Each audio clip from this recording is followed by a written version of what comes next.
अपराध नियंत्रित हुआ है। कुछ अन्य मुद्दे भी आपने उठाए हैं और सचमुच ये 9 वर्ष, अभी लगभग 9 वर्ष की जो यात्रा है, ये 9 वर्ष की जो यात्रा, ये सरकार की अपराध और अव्यवस्था से अनुशासन की यात्रा है, कर्फ्यू से कानून का राज का है, उपद्रव से उत्सव की यात्रा है, समस्या से समाधान की यात्रा है और अविश्वास से आत्मविश्वास की यात्रा है। यानी ये यात्रा केवल एक सत्ता प्राप्त करने की होड़ नहीं है। इसको प्राप्त करने के लिए सरकार की स्पष्ट नीति थी, साफ नियत थी, दृढ़ इच्छा शक्ति थी और सुशासन के लक्ष्यों को प्राप्त करने के लिए हम लोगों ने जब एक सामूहिक रूप से प्रयास किया, हर व्यक्ति के मन में एक विश्वास भरा, हाँ यूपी भी कर सकता है, यूपी से भी परिणाम दिए जा सकते हैं, और वही आज उत्तर प्रदेश के अंदर देखने को मिल रहा है।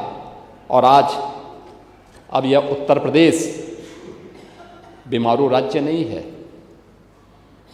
आज यह TTT का एक प्रतीक बना है। TTT, technology, trust and transformation, यानी इन तीनों की एक त्रिवेणी बनकर के उभरा है। उत्तर प्रदेश तो त्रिवेणी के रूप में पहले से ही विख्यात था।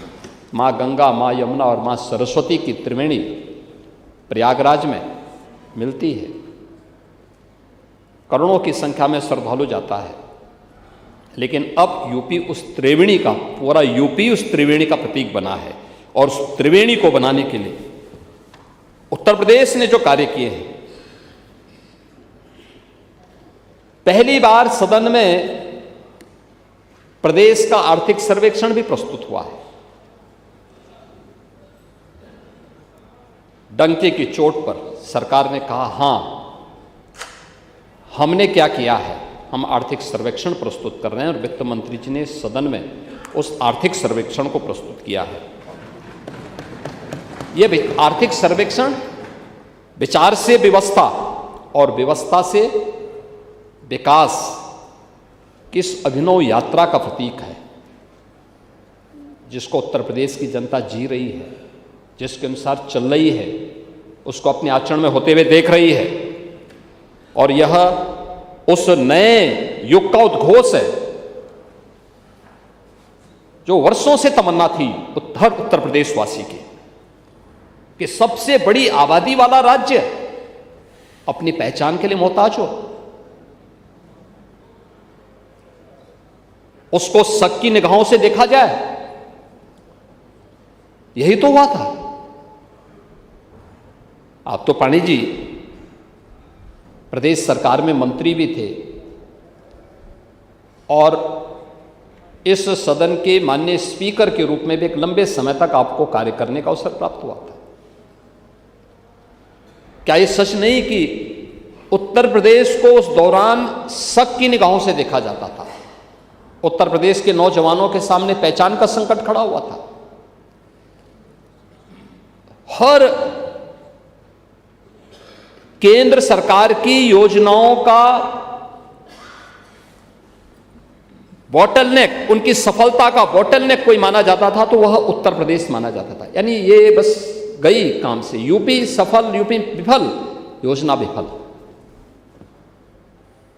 यही होता था। और उत्तर प्रदेश ने आज उससे उभर करके विकास की एक दिशा तय करने वाले अग्रणी राज्यों में आज अपनी पहचान बनाई है। आज देश के टॉप 3 अर्थव्यवस्था, उनमें से यूपी एक है। अब यूपी को कोई बीमारू नहीं कहता है। अब उत्तर प्रदेश भारत की इकोनॉमी का एक ब्रेक थ्रू बना है, भारत के विकास का अग्रिम इंजन बन करके उसको लीड कर रहा है। लेकिन जो 17 के पहले थी, नीतिगत उदासीनता थी, प्रशासनिक शिथिलता थी और विकास विरोधी सोच। इससे उभर करके प्रदेश ने पिछले 9 वर्ष में अनुशासन को,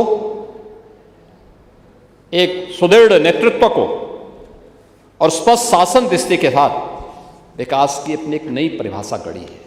एक नई परिभाषा के रूप में आज उत्तर प्रदेश आगे बढ़ा है और आज इसी का परिणाम है कि जो आर्थिक सर्वेक्षण आया है, इस सरकार की वेलफेयर की स्कीम के माध्यम से जो कार्य हो रहे हैं, जो रोजगार के सृजन हुए हैं, जो निवेश का विस्तार हुआ है, सामाजिक सुरक्षा के माध्यम से प्रदेश के अंदर प्रत्येक नागरिक को बिना भेदभाव के एक सशक्त, सुरक्षित और आत्मनिर्भर बनाने के निर्णायक कदम उठाए हैं, उसका परिणाम हम सबके सामने उस रूप में आज देखने को मिल रहे हैं।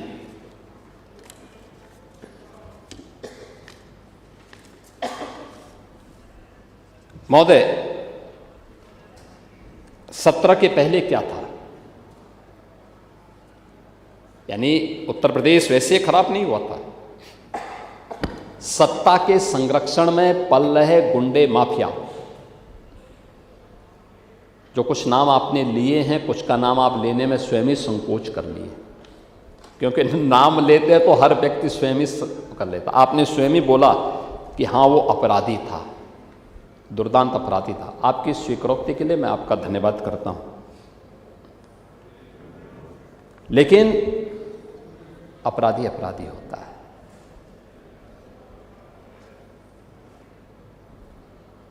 सरकार ने पहले दिन जीरो टॉलरेंस की नीति की बात कही थी और सरकार आज भी अपने जीरो टॉलरेंस की नीति के तहत ही चल रही है। अपराध कोई भी करेगा तो अपराध कानून उसको अपनी गिरफ्त में लेगा। सत्र के पहले क्या था? सत्ता के संरक्षण में पल रहे गुंडे और माफिया, ये समानांतर सरकार चला रहे थे। गुंडा टैक्स, अवैध वसूली, वन डिस्ट्रिक्ट वन माफिया की प्रवृत्ति को आगे बढ़ा रही थी। कानून चंद हाथों की जागीर बन चुकी थी। कर्फ्यू और दंगा आम बात हो गई थी। पर्व और त्योहार आस्था के नहीं, आशंका के पर्याय बन गए थे। अब आस्था की बात कर रहे थे भी, मैं आऊंगा उस पर भी।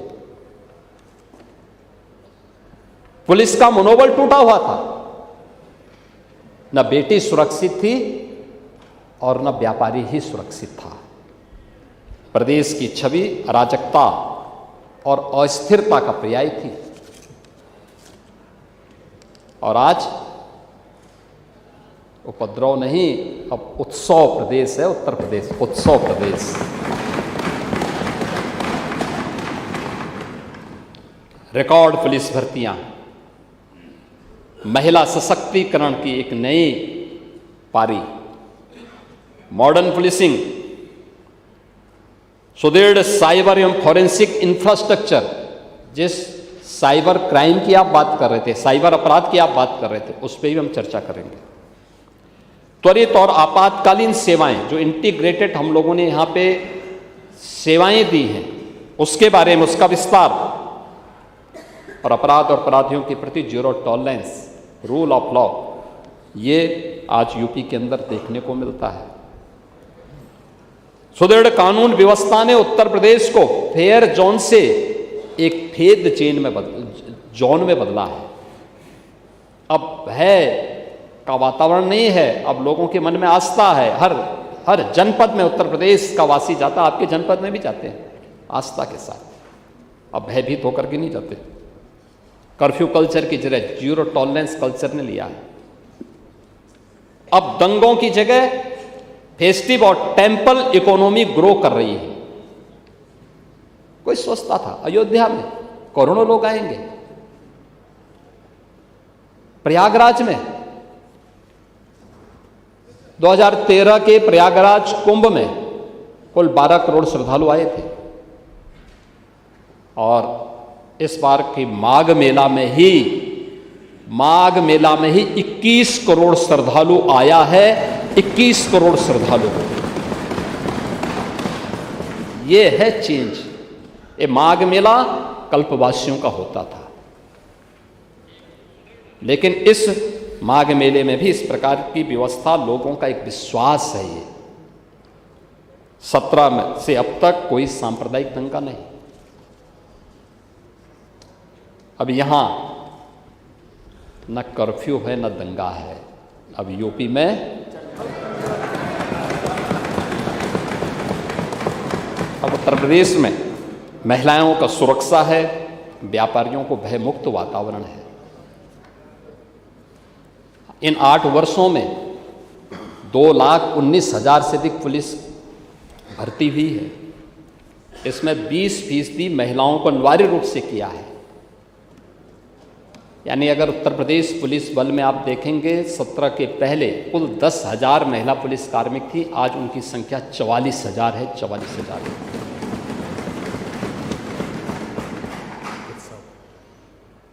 पुलिस की ट्रेनिंग क्षमता को कई गुना बढ़ाया गया है। उदाहरण अभी मनोज पांडे जी कह रहे थे, पुलिस भर्ती 60,244 एक साथ हुई और कोई जनपद नहीं जहां के नौजवान न भर्ती हुए हों। क्या उस पक्ष का, क्या इस पक्ष का, क्या उस पक्ष का, किसी भी पक्ष का रहा हो, वो कोई किसी भी पक्ष का नहीं, उत्तर प्रदेश का नागरिक है तो भी उसको योग्यता के अनुसार मिली है, नौकरी मिली है। कोई भेदभाव किसी के साथ नहीं। मुझे याद है 17 में हमें पुलिस की भर्ती करनी थी। 3,000 से अधिक ट्रेनिंग की क्षमता नहीं थी यूपी के अंदर। आज 60,200 को हम ट्रेनिंग उत्तर प्रदेश के अंदर, उत्तर प्रदेश के ही अपने स्वयं के ट्रेनिंग सेंटर में करवा रहे हैं। ये विस्तार उत्तर प्रदेश के अंदर हुआ है। अनुमान कर लीजिए ना, कहां 3,000 की ट्रेनिंग की क्षमता नहीं थी और कहां हम 60,200 की ट्रेनिंग एक साथ करवा रहे हैं। ये विस्तार हुआ है। पुलिस अवस्थापना सुविधाओं में अभूतपूर्व विकास। पहले पुलिस के लिए जो बैरक बनते थे, आखिर वह भी तो हमारे और आपके ही बीच का कोई नौजवान है। वो खपड़ेल के बैरक में रहता था। आज जेलों में आप जाएंगे, जो हाई राइज बिल्डिंग होगी, वो पुलिस की अवस्थापना सुविधा का, उनके बैरक का होगा। अच्छी सुविधा दे रहे हैं। तो मॉडर्न पुलिसिंग की बात आती तो 7 पुलिस कमिश्नरेट कभी निर्णय नहीं कर पाए होंगे, कोई निर्णय नहीं कर पाता था। आप नौकरशाही की बात करते हैं, हम लोगों ने निर्णय लिया मॉडर्न पुलिसिंग आवश्यक है। उत्तर प्रदेश जैसे राज्य के लिए हम लोगों ने किया है। फॉरेंसिक साइंस इकोसिस्टम को हम लोगों ने प्रदेश के अंदर लागू किया। आज 3 नए कानून लागू हो चुके हैं और 3 नए कानून को लागू करने के लिए प्रदेश ने लखनऊ में Uttar Pradesh state forensic institute की स्थापना की। उत्तर प्रदेश के अंदर प्रारंभ हो चुका है। डिग्री, डिप्लोमा और सर्टिफिकेट कोर्सेज उससे प्रारंभ हो चुके हैं, प्रवेश हो रहे हैं, बिना भेदभाव के प्रवेश किए जा रहे हैं।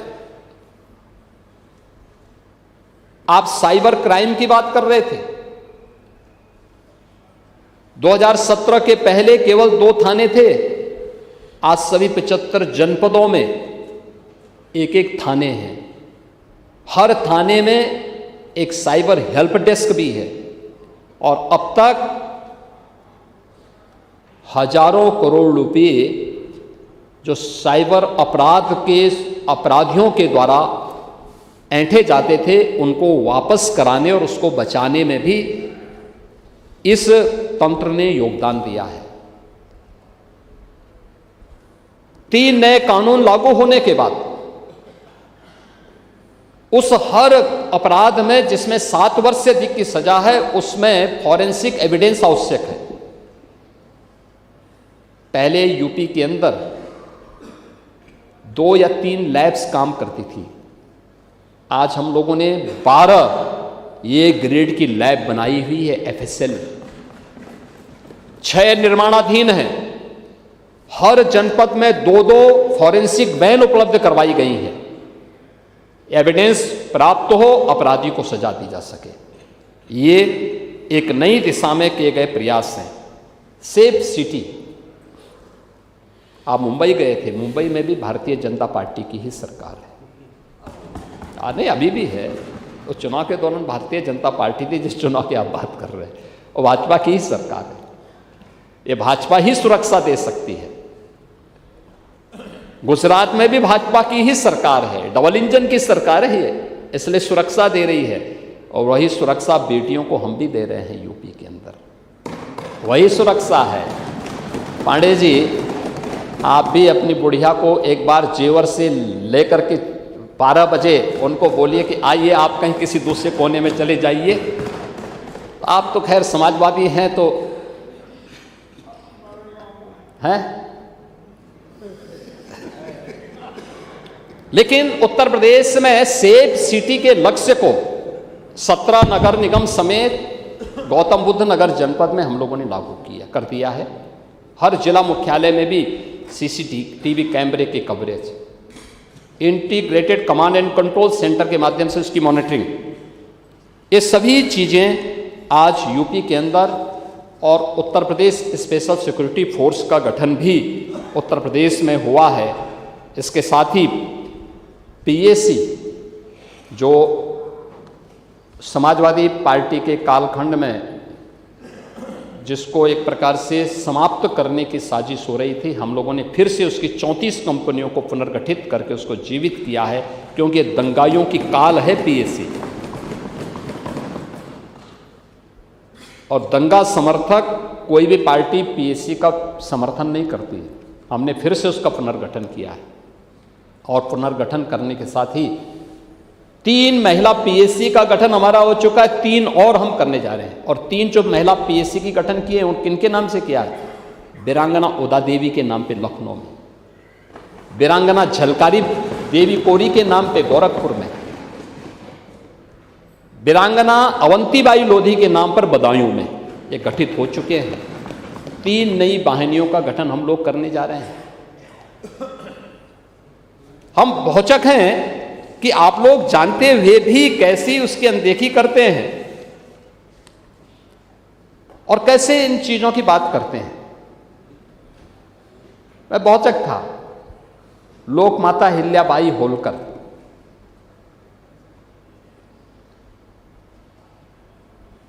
लोक माता अहिल्याबाई होलकर के 300वीं जयंती के कार्यक्रम को प्रधानमंत्री मोदी जी ने शुभारंभ किया पूरे देश के अंदर।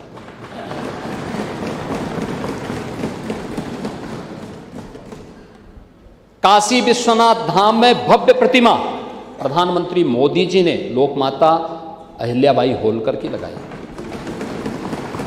लोक माता अहिल्याबाई होलकर की 300वीं जयंती के अवसर पर, और यहां गवर्नमेंट मेडिकल कॉलेज का नामकरण लोक माता के नाम पर हो सके, यह काम भारतीय जनता पार्टी की, ये डबल इंजन की हमारी सरकार ने किया।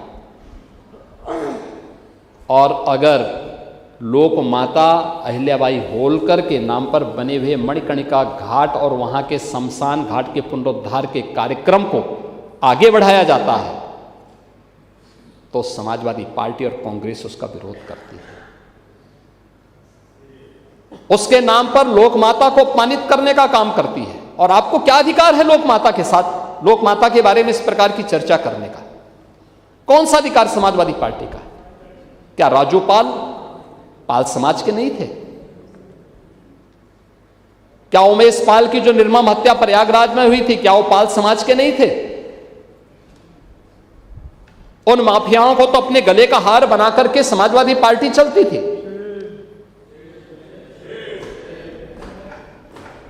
और आज आप अनावश्यक रूप से एक मुद्दे को मुद्दा बना करके समाज में विद्वेष की स्थिति पैदा करना चाहते हैं।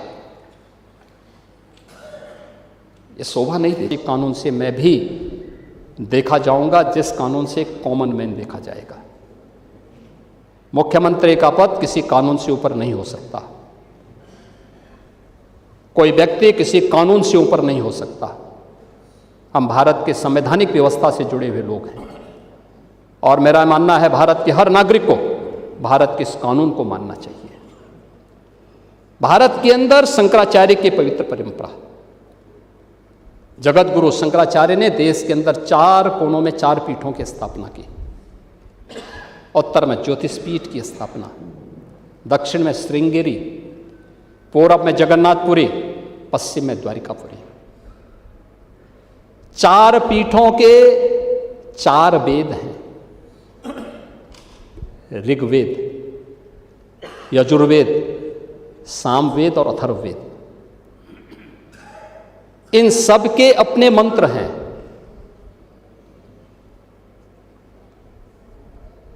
ऋग्वेद, इसका मंत्र प्रज्ञानम ब्रह्म, ये प्रज्ञा ही ब्रह्म है, ये इसका मंत्र है। क्योंकि बुद्धि की पवित्रता पर ऋग्वेद ध्यान देता है। यजुर्वेद अहम ब्रह्मास्मि, ये इसका मंत्र है, मैं ही ब्रह्म हूं। कोई भी साधक जब अपनी साधना की पराकाष्ठा में पहुंचता है तो उसको इस बात की अनुभूति होती है। यही उपनिषदों का उद्घोष भी है। सामवेद तत्त्वमसि, यानी उस आत्मा के बारे में तू ही वह है, यानी जिसको तू बाहर ढूंढ रहा वो तुझ में ही है। और अथर्ववेद अयात्मा ब्रह्म, ये आत्मा ही ब्रह्म है। ये 4 मंत्र हैं।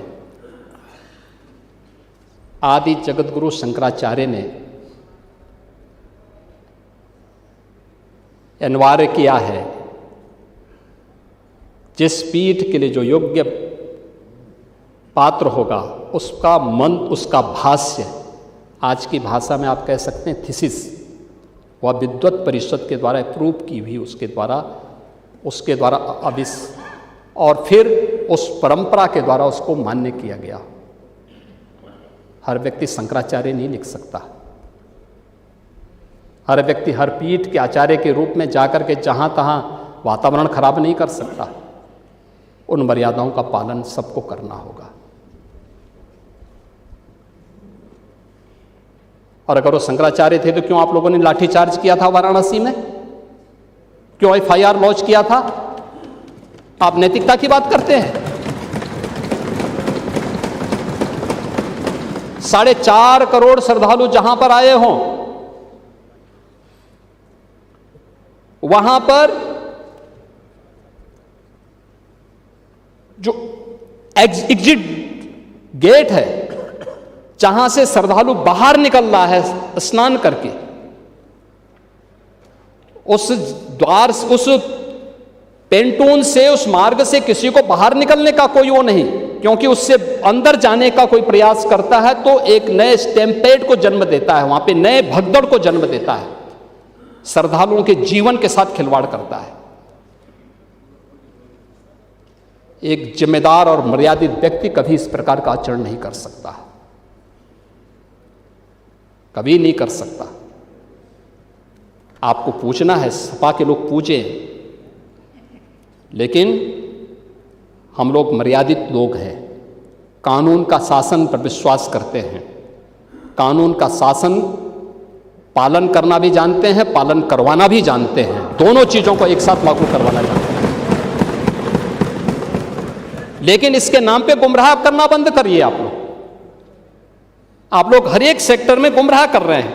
किस रूप में गुमराह कर रहे हैं, और गुमराह करने के आपके तौर तरीके किस रूप में हैं, हमें भौचक होता है।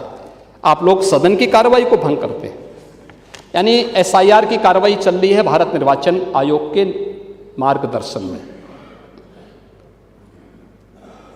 ये लोग विरोध करते हैं,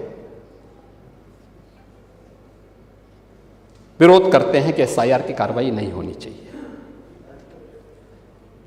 उत्तर प्रदेश के अंदर अब तक ESD, जो अब तक आंकड़े जारी किए हैं भारत निर्वाचन आयोग ने, एब्सेंट, शिफ्टिंग एंड डेथ, इनमें 2,88,00,000 से अधिक लोग सामने नहीं आए हैं जिन्होंने SIR का फॉर्म नहीं भरा है। इनमें से 46,23,000 तो केवल मृतक हैं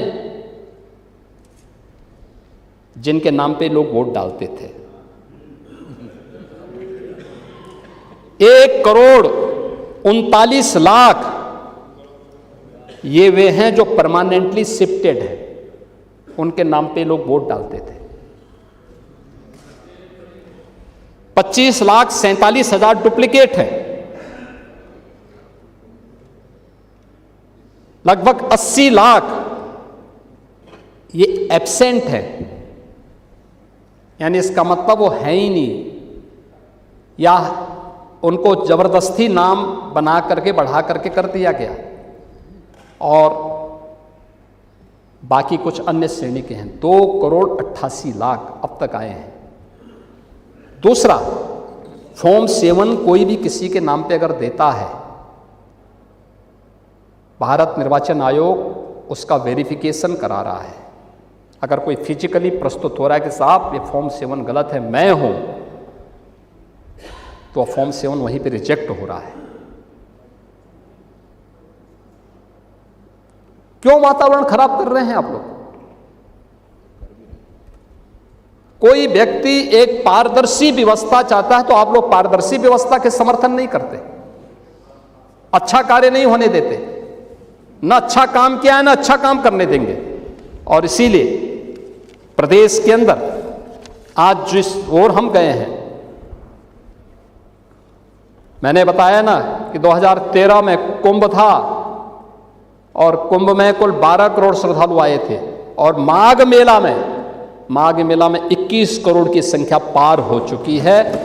कल परसों अंतिम स्नान होगा, यानी यद्यपि माघ मेला तो केवल माघी पूर्णिमा तक होता है।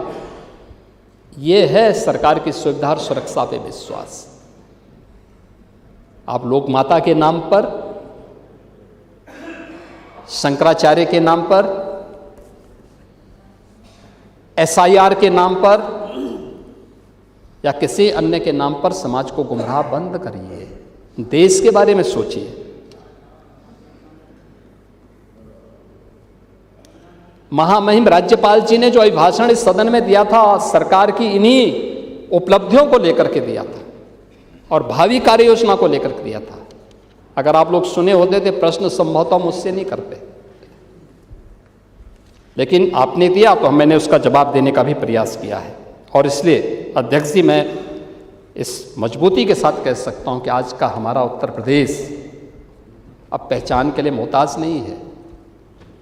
आज कानून का राज है, अपराधी भयभीत है, एक गरीब का सम्मान है, किसान खुशहाल है,